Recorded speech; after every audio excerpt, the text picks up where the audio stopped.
అసలు పెళ్లి అన్న టాపిక్ వస్తేనే చాలా మంది గసురుతున్నారు, చిరాకు పడుతున్నారు.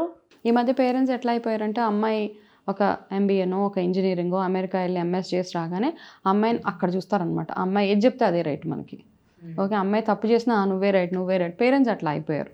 Okay, so there is no process of correction ఇక్కడ లేదు. ఓకే, అమ్మాయి ఒక 1,00,000-2,00,000 సంపాదిస్తుందంటే వాళ్ళ అమ్మాయి గ్రేట్, వాళ్ళ అమ్మాయి ఏం చెప్పినా పేరెంట్స్ గుడ్డిగా అదే నమ్మేస్తున్నారు. And it is a fact. చాలా తక్కువ మంది అట్లా ఇంకా పిల్లల్ని కంట్రోల్ పెట్టుకునే పేరెంట్స్ చాలా తక్కువ మంది ఉన్నారు. అట్లాంటి వాళ్ళు హ్యాట్స్ ఆఫ్. మిగతా వాళ్ళందరూ అమ్మాయిలు ఎంత చెప్తే అబ్బాయిలు ఎంత చెప్తే అంతే. కాబట్టి ఇంత అవుతుంది కాబట్టి ఈ జనరేషన్కి ఏమైపోయిందంటే మేము చెప్పేది అంతా రైటే, మేము చేసేది అంతా రైటే, మేము పెళ్లి చేసుకోము, మాకు అవసరం లేదు, మాకు ఇలాగే ఇండి ఫ్రీడమ్.